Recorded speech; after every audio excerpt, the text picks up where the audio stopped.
Hi, loves. Welcome to Villa Vibes and Hot Takes with I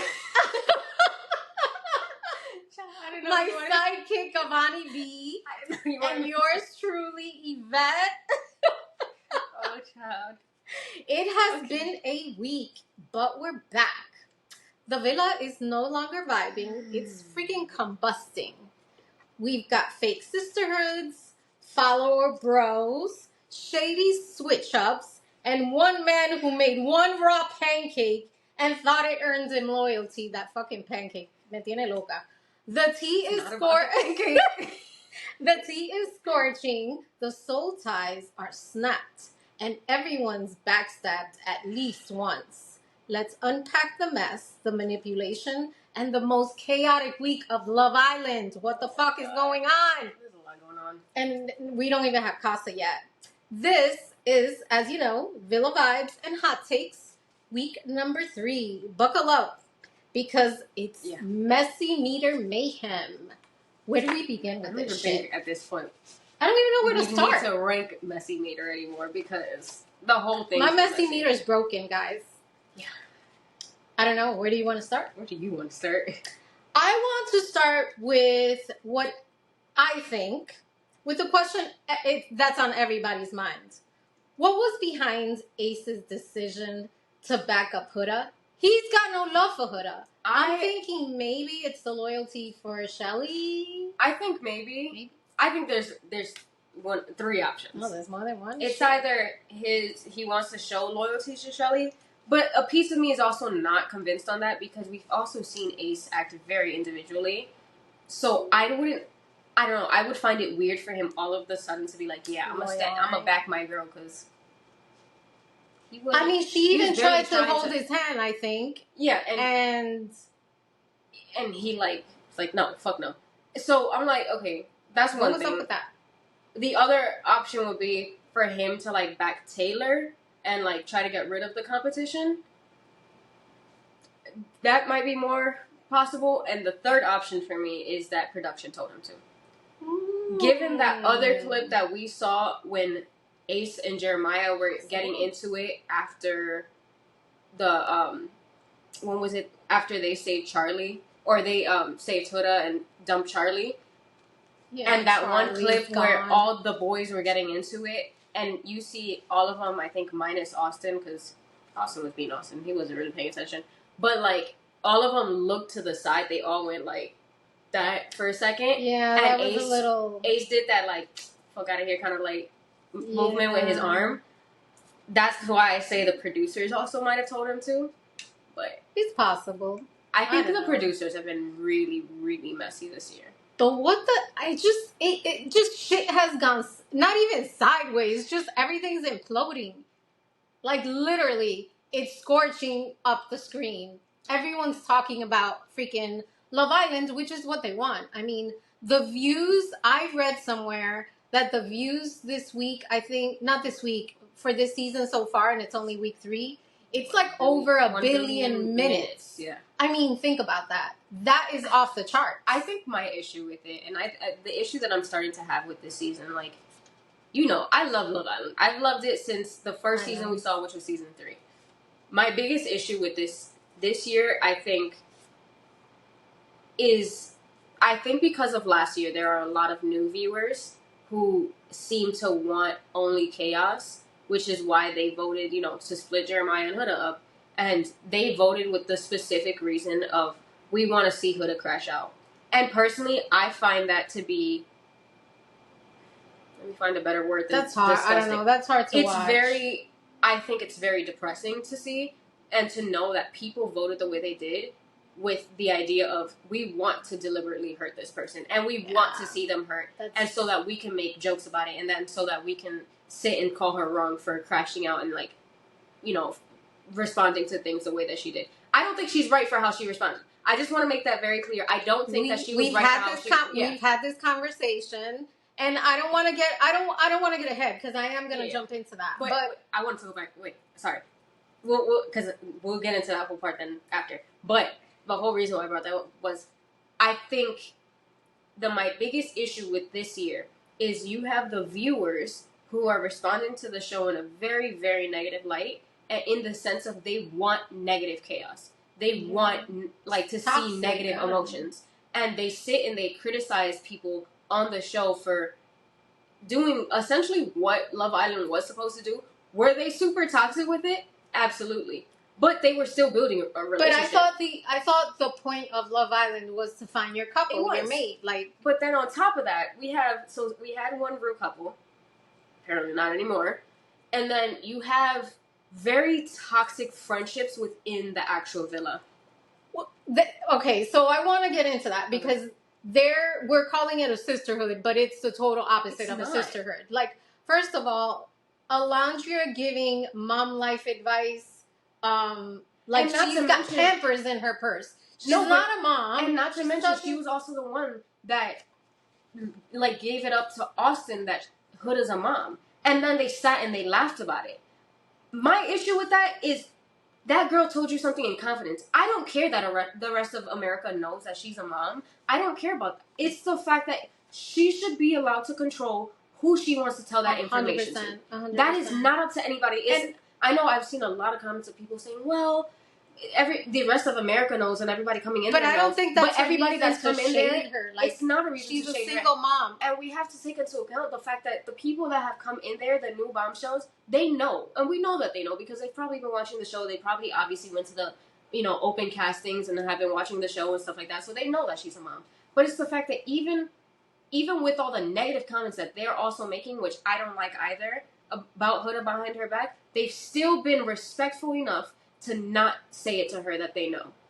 Like, they've still remained respectful and not been like, oh, well, Huda's a mom and stuff. So, like, there's just no, there's no sisterhood. And I, like, that is hard for me to watch because I feel like as women, we should stick together. We should look out for each other. And the show has kind of shown an ugly side. And as a single mom, by the way, I took offense to a lot of the shit that went down there. Because just because she's a single mom doesn't mean that she doesn't have a right to find love, to find her couple, to date. She's abandoning her child. It doesn't mean she's abandoning her child because her child is with the father. And from what it sounds like, she's having a good time. Right. I think if he was a bad father, Huda wouldn't have left like her child alone. I just think for single moms, and I get it, like that, it's not okay. And I can imagine it's already the dating pool is already hard enough, and then to go on a show like this, where mind you, Huda has never seen the show, so like that makes me want to give her a little bit of grace because she doesn't understand. She doesn't even know and understand how people dissect people that are on that show. I felt her pain though. I do too. Like, she was like heartbroken. That's the thing, is that people did that for their own enjoyment and for their own entertainment. But what they failed to realize was her crash out hella disrespectful, her crash out as people are calling it. Was it hella disrespectful? Absolutely. We got Love Island. However, my biggest thing is that there are a lot of people talking about Huda and her crash out and making her seem negative and abusive and violent. Wait. We're gonna get into that because you and I almost got into it last night. People refuse to sit and look at themselves. The number of people that I know have sat and had that exact same reaction. Have I ever called the guy a bitch? I'm trying to think. But maybe not to his face, but behind his back, I probably. But there are people, you might not have, but there are people that are sitting there commenting on her who absolutely have called a man a bitch. You're a bitch. You're this. You're that. To his face because of something that he's done. And they're sitting there acting like they're saints and like they have never felt. Huda, I don't think she responded to that as like. But she is like aggressive. Like even her communication style. It is. And I think it's a lot. It's a lot. But it's her and Jeremiah are two sides of the same coin. They are too toxic. Like when they get together. Like he is the nonchalant kind of toxic. He is very quiet and he likes to make himself passive aggressive. He likes to make himself appear calm so that when you crash out, nice guy, or when you're fed up and you're like, oh my god, like you explode because it's so much, he wants to sit and take the calm route to make you look crazy. That is what he is. Yeah, he is gaslighter. He could teach a class on gaslighting.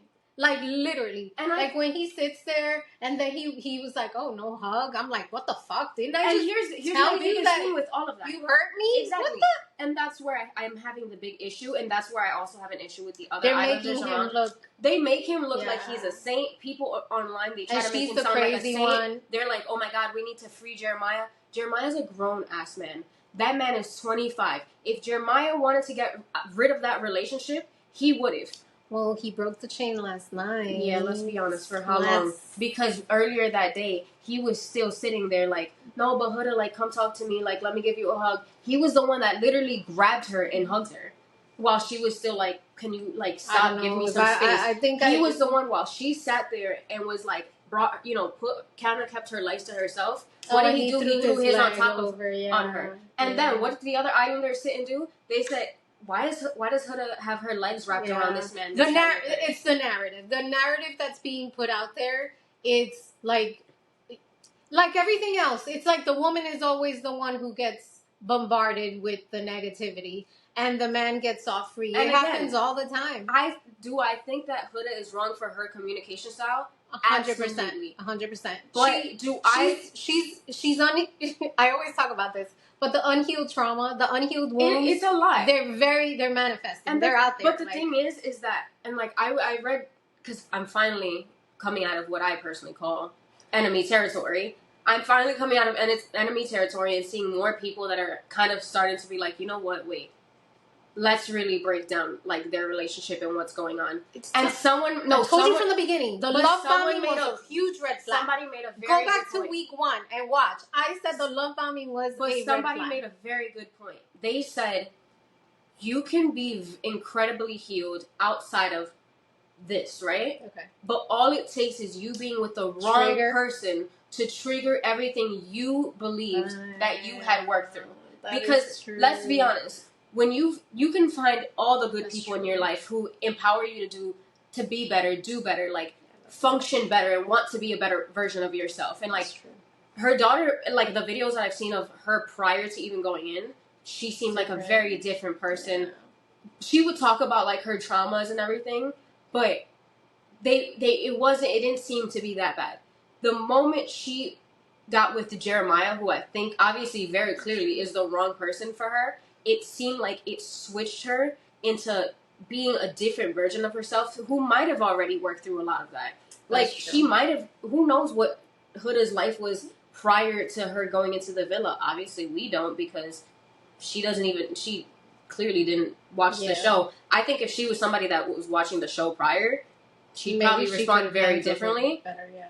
But I think because of that, like, she's responding the way that someone who is with the wrong person would respond. For real? We shall see. We can talk about this all day, and I'm going to actually go back to it. But, so, do you think Ace is finally out of his soul tie spiral, or is it just a new chapter in the toxic love story saga? Yeah, that's what I thought. Like, no offense to Ace. Ace gotta go. I think Ace is also playing the game. Yeah, that's true. I think Ace, again, we're going to come back to this topic of trauma.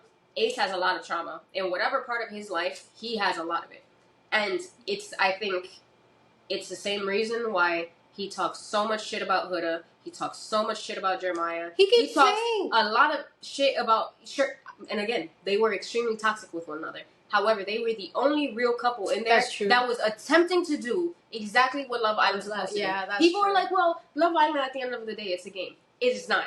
I don't see it that way. I Love Island, like Love Island games. Couple, Love Island games is a game. That has less of that romance factor because it's all about challenges. Love Island, regular Love Island, it's about wanting people to, sure, do you want them to explore their connections? Okay, sure, maybe. But people are not obligated to stay and explore. If somebody says, you know what, on day 1, day 2, I feel like I found someone that I want to get to know, and like I want to close myself off to. I feel like they should have just let them be. I think they should have just let them be and let them burn out. They were going to blow themselves up anyway eventually. They were going to do it anyways, but I think they should have just been allowed the space to do it naturally. At least, and I think this is my biggest thing with them, we see a lot of them, but we don't I don't think the other Islanders do, and I think that's why they have a lot to say about them. I think, from what it seems like, Huda and Jeremiah, they had a tendency to keep to themselves in terms of what they talk about. I think they were very private about their relationship, probably because they also knew that it was going to receive heat one way or another, but they kept to themselves. They kept all the drama within themselves. I think, of course, naturally, it kind of bled into everybody else because they're all in the villa with each other 24/7 for the next 3 weeks, but they kept to themselves. And I think there was a lot of things that they didn't tell other people. From what Bella said when she left, as a couple, do you tell all your business to your friends? And this as a couple. And this is personally why I have no problem with the fact that should she have said it maybe a little bit less aggressively? Sure. But I agree with her when she said to Jeremiah, don't tell other people about about our shit. Because, and let me know if any of y'all would be okay with this, but what person that is in a relationship would be okay with their partner going to someone who they know is interested in them and telling them about all the negative parts of their relationship? 100% facts. Would you be okay with that? Because I know absolutely not. No, I wouldn't. Of course not. Like, it's one thing to tell a friend who is rooting for the both of you and be like, hey, we're kind of having this issue and I don't know how to navigate it.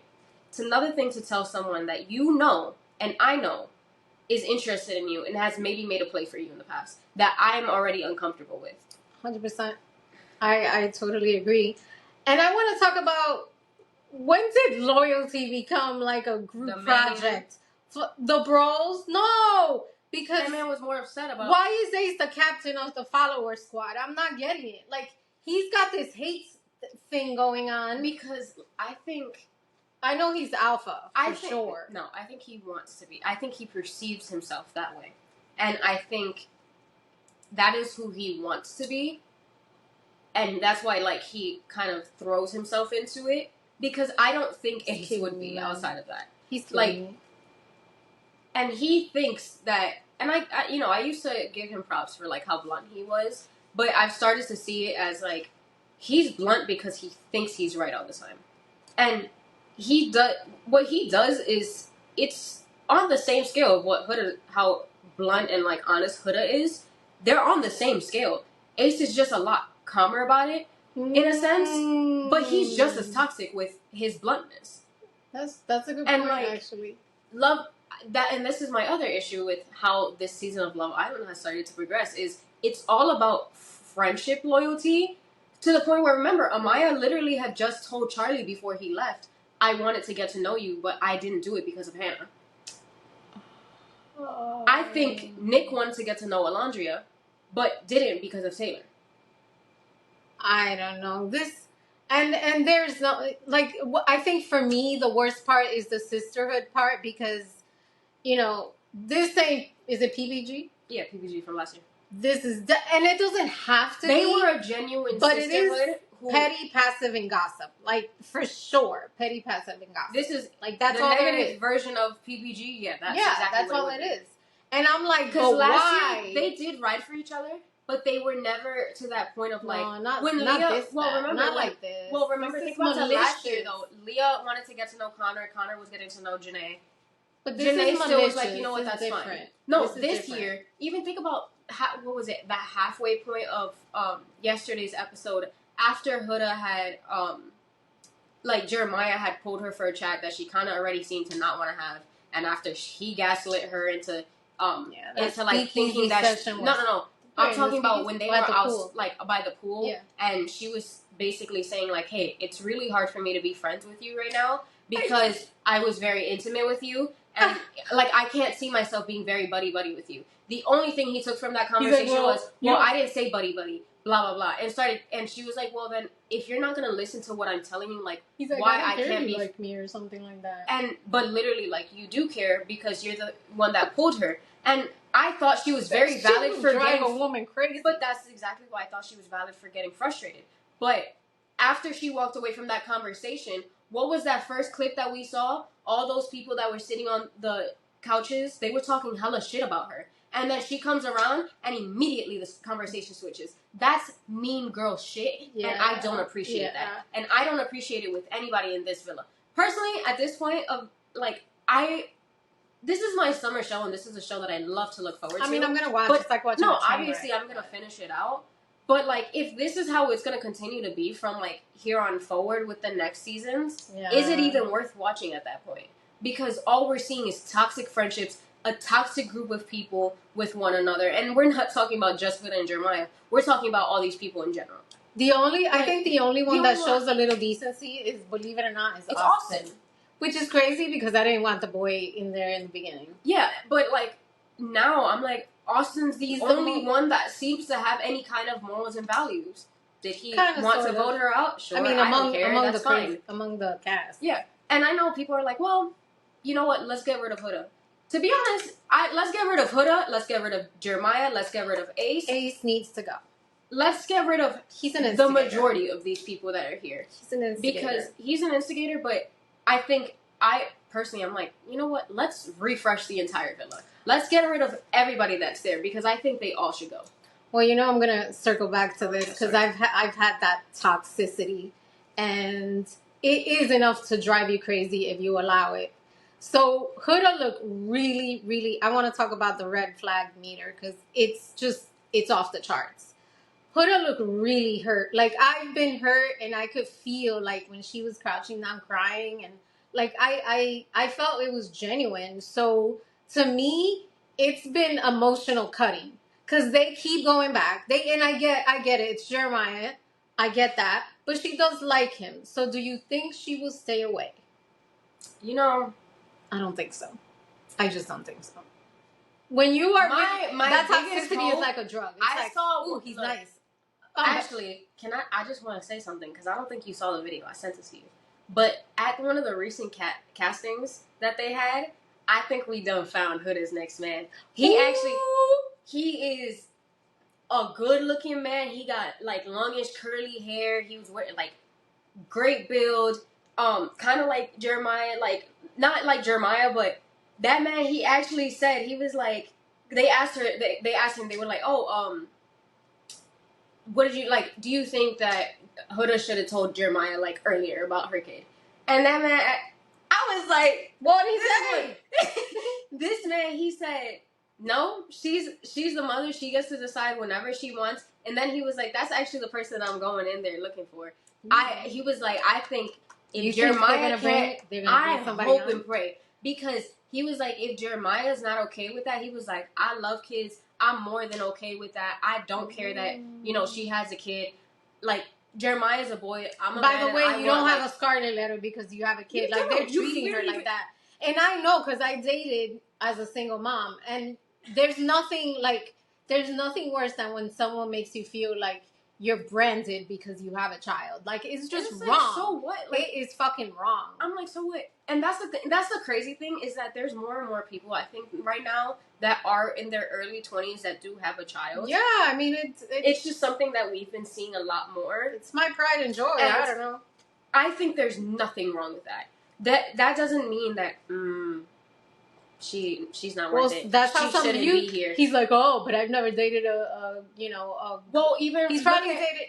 But look at how when he got the first opportunity he got to throw it back at her when they were arguing once, he said, okay, Mom, and it literally stopped everything that she said. Because how are you going to throw it in her face? What she just told you is it's vulnerable for her, not because she's embarrassed to be a mom, not because it's like it's an insecurity for her. It's because it's something that it's part of who she is, and it's something that she holds very close to her. It is not something to be thrown back at her by someone that I think she very clearly likes. What we are seeing is a woman who genuinely did like, even though he was hella toxic, she genuinely, I think liked him. And I think that's why she left the door open for him during that during that recoupling. It was hard to watch. But you know what made it worse? Was looking at how blatantly clear everyone made it that they hate her. Because she came out, and what was the first thing they did? Everybody turned to her, looked at her, and they laughed. They laughed, and I know you and I went back and forth a little bit on this, but I was honestly proud of her in that moment for how she responded, because I mean, you know what? It's fair. I think Dignity. I think it's very fair because in her confessional, she said Jeremiah. She said something and it's gonna prove to her whether he cares. But no, she said Jeremiah is playing a game. She said he's looking for a safe option to play the game. He wants that pot. Yeah, and I felt like that was something to pay attention to. I think personally, we have seen a lot of Huda. We have not seen enough of Jeremiah. I want to see where his confessionals are because I personally believe that we saw one clip of him so far where we can actually see that toxic, and that was him choosing to spray his cologne on her pillow. Taylor called him out. That's sick. Taylor literally looked at him and was like, "That is hella fucking toxic." That is because it is. That's sick. You know that this girl is in pain with all of this going on, and what the fuck did he decide to do? No, I'm gonna spray my cologne on her pillow. Why would you do that? Yeah, that is sick. I'm glad you brought it up because that's pretty. That is fucking sick.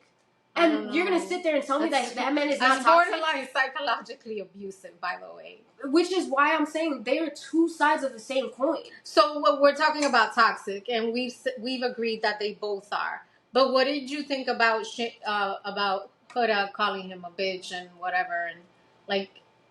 I thought that was it was a lot for sure. But I can't blame her. I can't blame her. And I'm thinking back to one of my past relationships where, and I thought about it now that I'm older and engaged and stuff. So my you think about life and everything past. That's right. No, but you think about all your past relationships when you're in a good place. And I realized that in one of my past relationships, I probably shouldn't have been in that relationship because I realized that I reacted to that person in a very similar ways that Huda did. And I call myself out for it now. He was no good for you. But no, he wasn't. But I had no problem being disrespectful towards him because he was also, I think he had his way in a very Jeremiah kind of way of doing those same things. And I think that's why I have a lot of sympathy for Huda because I have seen that. And I have experienced it in the sense of I've seen somebody respond to you in such calm sense where they push you enough to get you there and then they pull it back so that you look like you're insane and so that you look like you're a crazy bitch. Oh, I've seen that. So I've been there, done that. That's why I have a lot of empathy for her because I never took it to the point Come where on, she girls. did. How many of you can There's relate? a lot of us that I think can relate. 100%. A lot of us don't want to call ourselves out. Or if not, I remember I had a guy. I think there's a lot of men as well that have, that are also that's true. That's fair. Understanding. That's true. That's fair. I just want to say that it's not just us as females. A lot of men have experienced it as well. But I remember he was like, "Are you crazy? Why are you overreacting?" I'm like, first of all, don't call me crazy. I'm like, what the hell? I mean, I don't know. I think the icing on the cake, because we can't close without talking about this. What did you think about him choosing the Bombshell Iris over Huda? Just making that choice. I think he made a huge statement. He was like, well, look at how when they said that, after that, when it was oh, choose between Huda and Jalen. Immediately he looks at the boys and he nods his head and he goes, as in I think I took it in a get her out of here kind of way. I don't know. I think he also had very quiet malicious intent with that. Because he knew it was gonna hurt her. But do you think but remember, he also played knowing that all of them were out there and she couldn't see what he was doing. He played in her face while he was picking who. Because he went to Huda's door and then he went back around. I almost thought he was gonna choose her door. But he was playing with her. And she didn't even know it. That's some toxic shit. So if you look at, we're very passionate about this topic. So if you look at the gaslighting, you look at, the full extent of all the shit he's pulled. Because from the beginning, I told you there was a red flag. I don't know, call it women's intuition. I don't know what you want to call it. There were red flags waving for me. So, his emotional immaturity, do you think it's just he's still a boy or he's not grown into the man that hopefully he'll become? Or do you think he's just evil trying to get that dough? I think he's definitely playing a game. That's why I felt it stood out to me during her confessional when he chose Iris. Yeah. It stood out to me during her confessional while she was, crying in that moment. And again, I didn't get to finish it earlier, but I was super proud of her for just she shed her tears very quietly, wiped them away, picked herself up, and walked out that door very confidently with her head held high. I had a lot of respect for her in that moment because she could have blown up on him the way that she did prior. Because obviously, I think people wanted that, but she said something in her confessional, and it kind of stood out to me. She said that something about him playing the game or him wanting to go with a safe choice for the game. And in that moment, I was like, I think there are a lot of parts of their conversations that we have never seen, and we have never seen for a reason.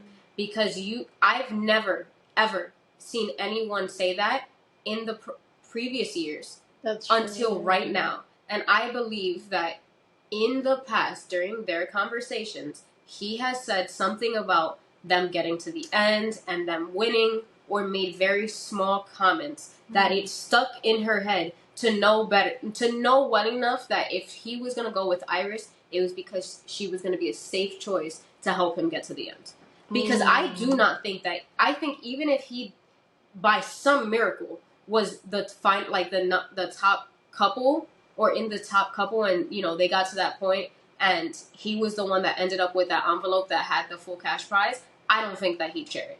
Well, I think that I don't think we're going to see that, but I don't think so either. I genuinely don't. But and my favorite question, and I'm going to close the session with this, is, can someone please fucking tell me, why are we seriously still talking about this goddamn raw pancake? It's not even, it's like people are talking about it like it's a love language. I don't think it's about I actually don't think it's about the pancake, though. I think it's like that Jennifer Aniston movie where she asked, I want you to do things because you want to. I think that's what it's, I think it's about, I want, that whole, it's not about the dishes. I don't think it's about the effort. It's about literally. Because, and when you, really think about it, look at what all these other men do for their girls. They give them pancakes and eggs and bacon and fruit and all, they load that plate up. And look at what Taylor did for her after Jeremiah. He made a breakfast. He fully made her a big ass plate of breakfast. Jeremiah gave her a single pancake. He threw one pancake on there, and it was uncooked.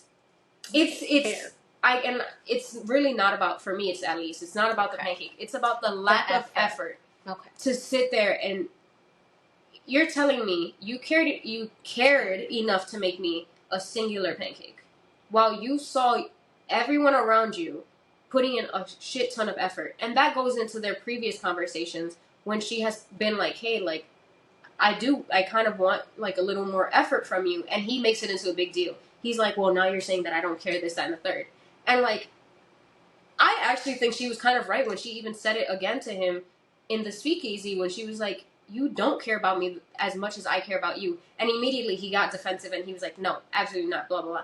And it's true, because you gave half a shit enough to give me a pancake, didn't give a shit enough to cook it through, and then threw it in front of me like, here's your damn pancake. Okay. It's about the effort, and it's about the lack of effort. I think obviously it's in the form of a pancake, and that's what starts the conversation, but it really has nothing. It's about his inability to care enough about her. Although he claims to care and to be all about her, he doesn't care enough to actually make breakfast for her in a way that's worth it. Because I bet you, and I can't really remember, but I bet you he had more than just one pancake, and I bet you they weren't uncooked for himself. All right, so looking at all the Islanders as they stand now, we get a new episode tomorrow. Don't choke, girl. Not on camera. Shit. Okay, I'm good. All right, so every week we pick, we talk about our messy meter. I think this week broke it. So who do you think broke our messy meter? The obvious choice is Huda and Jeremiah. But... well, I'm going to ask you to pick one. I'm going to give y'all a plot twist, and I'm going to say Jeremiah. Oh shit. Okay. All right. Well, because I think we'll he's see the what root of a comes lot next. of this evil, if you want to call it. Well, we're gonna see what comes Who's up next. yours? So who's mine?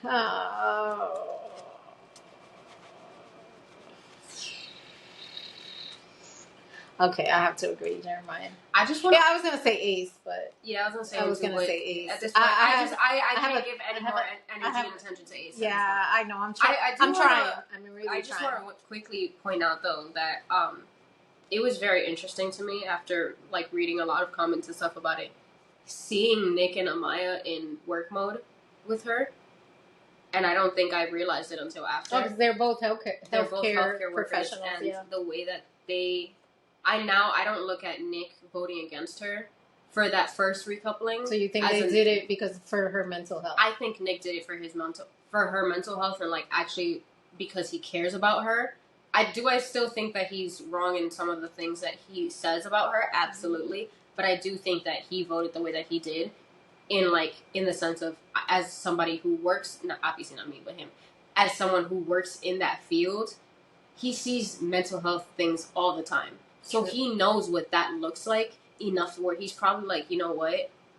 For this person's well-being, we need to get them out of here because this environment is not working. And Amaya practiced those same things with her de-escalation of trying to help Huda like calm down in a sense where she didn't speak to her like a child per se, but she spoke to her as someone who sees, with compassion, and as someone who sees that there's a mental break here. Well, so I just wanted to give like those credits to them for that. I'm sure we might see another crash out or two. Apparently, the Love Island therapists aren't doing anything for her. You know they have therapists, right? I would hope so. No, yeah. Leah spoke about it last year when all of that stuff was going on with her, but she said that they don't really help. Like, they look out for the production, but they don't. It's like HR. They actually work for the company, not for you. So, the soul ties are snapped. The sisterhood's in shambles. And the messy meter is maxed out. This was week 3 of Villa Vibes and Hot Takes, where the truth burns hotter than the Villa sun. See you next week, loves, if anyone's still standing. I might need something stronger than water. At this rate, I think bring Casa early and switch everybody out. Absolutely. See you soon, loves. Bye.